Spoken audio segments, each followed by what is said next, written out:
Today we want to give you hell to think about. You probably heard that if you made just one mistake, committed one sin and didn't repent, the law of God, which is holy, just and good, condemns your life, and God will burn you in the flames of hell forever. It's true. Sin can keep you out of heaven, and God will purge sin from his universe with fire. But does the Bible teach that the lost burn forever in hell? If you're an agnostic, you might be thinking, if that's the kind of God you serve, I don't want anything to do with him. I could never respect or love a God who burns people in hell forever just because they don't love him in return. A well-meaning Christian might say, God is God. Who are we to judge what he does or doesn't do? After all, the Bible teaches that the wicked burn forever in hell, and that settles it. To embrace the idea of eternal hellfire, one must sacrifice any ideas of human compassion, feeling or reason to this God of fire. As a Christian, it's one thing to say with conviction, the wicked burn forever. It's quite another to conceive of it being your own wife, husband or child. Wouldn't you hate a divine being who would do such a horrible thing to the love of your life? For those of you who don't go to church, aren't religious, and have a problem with a God who would burn people in fire forever, don't walk away just yet. The ending will surprise you. And for those Christians who have been persuaded there is a place called hell where people burn forever, but have a hard time understanding how a God of love could do such a thing, hang in here for a moment. Your instincts are probably right. But what if it is true that God does burn people forever? Think about it. Have you ever burned your hand on a hot stove? How did it feel? Can you imagine then your whole body burning in a blazing hot fire for eternity? First of all, no human being could mentally endure that much torture. A person would pass out and eventually go insane. Further, the vital life force of the body would give way to death. But if by some miracle you lived in the fire forever, what do you suppose you'd be thinking about God during your endless suffering? Knowing that for a brief 70+ years of sin, you must suffer one of the worst forms of torture known to man forever. Wouldn't your hatred of God only grow more vehement as eternity rolled on? But wait, doesn't the Bible say the wicked perish? How could the wages of sin be death when the wicked actually never die? Seems like a good question. If there was an eternally burning place called hell, sin and sinners would have to be miraculously suspended in a state of extreme torture forever, where their imprecations and curses against this God of love will continue as long as he exists. Thus, God would immortalize sin and sinners for eternity. Have you ever thought about how fire works? The chemical reactions in the fire are self-perpetuating. The heat of the flame itself keeps the fuel at ignition temperature, so it continues to burn as long as there is fuel and oxygen. The flame heats any surrounding fuel, in this case the wicked, so it releases gases. When the flame ignites the gases, the fire spreads. Fire is self-perpetuating, which means as long as there is fire, it burns until nothing is left. So here is the logical conclusion. In order for people to live more than a few minutes or seconds in a fiery furnace, God would have to create a miracle to keep the physical body from being consumed by the fire.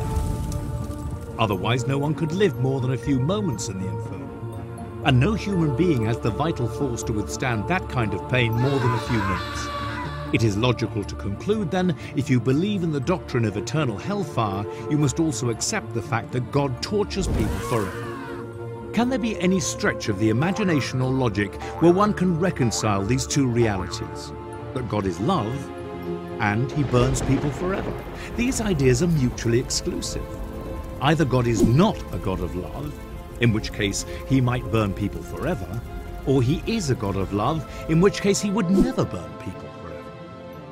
How many billions of people have gone to Christless graves? Are they all doomed to suffer the wrath of God for eternity? And further, could you love or trust a God like that? A God who says, if you don't love and obey me, I will burn you forever. Could a woman ever love a husband who told her, honey, if you don't love me, I will torture you as long as you live? Wouldn't the very thought of a love for her husband be destroyed by such a statement? How then can we expect people to love God with this same sentiment ringing in their ears? If you don't love and obey me, I will torture you forever. When challenged on this point, however, many Christians say, who are we to tell God what he can and cannot do? He is God, and he has a right to do whatever he wants. But according to the Bible, he would never do anything that wasn't just and righteous. The very character of God is maligned when we say he burns people forever.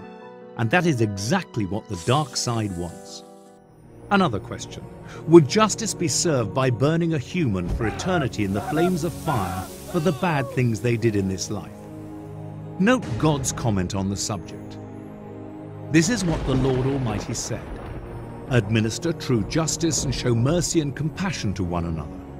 And Moses said, for all his ways are justice, a God of truth and without injustice. Job said, he is excellent in power, in judgment, and abundant in justice. He does not oppress. God's own testimony of himself is that he only acts in a just way. And shouldn't the punishment fit the crime? Even a godless secular society understands this obvious fact. If a shoplifter steals lipstick and a person kills someone, shouldn't the punishment be different? How just then is it to say any human who even commits one sin and does not repent will burn forever? There's a fascinating passage in Malachi that says the wicked will be ashes under the soles of our feet. It is literally true. When fire reduces a substance to its final chemical state, all that is left is carbon or ash. The earth is recreated after the fire does its cleansing work, and the wicked will literally be reduced to carbon. You know, just like when someone is cremated and all that is left of what was once a real living person is a small box of ashes. But what about the eternal hellfire spoken of in the Bible? The answer is simple. Jude said that the destruction of Sodom and Gomorrah by fire and brimstone are, quote, set forth as an example, suffering the vengeance of eternal fire. Peter said God turned the cities of Sodom and Gomorrah into ashes, condemned them to destruction, making them an example to those who afterward would live ungodly. Luke said, on the day that Lot went out of Sodom, it rained fire and brimstone from heaven and destroyed them all. So likewise, when the wicked suffer the vengeance of eternal fire, it will destroy them all. Is the eternal fire still burning the people of Sodom and Gomorrah today? Obviously not. What then is meant by Jude when he said the people of Sodom and Gomorrah suffered the vengeance of eternal fire? Simply understood, the expression eternal fire means that the results of the fire are eternal, that the lost perish in the fire, never to exist again. Eternal death by fire, fire that destroys forever. One of Jesus' disciples said, Jesus, show us the Father. Jesus replied, Philip, haven't I been with you all this time and you don't know the Father? He who has seen me has seen the Father. Jesus prayed that his Father would forgive those who were crucifying him. Jesus said, love your enemies, be kind to those who despitefully use you. In all of Christ's life, did he ever manifest a spirit that would warrant the idea that he would burn people forever who didn't love him? Why then would his Father in heaven do anything different? God is the same yesterday, today, and forever. If we could learn but one thing from the life of Jesus and what his life tells us about his Father in heaven, it is this: God is love. This is good news. God is love, which means there is no eternal torment for the lost, but a cleansing of the universe from the curse of sin. That, my friend, is the truth on hell.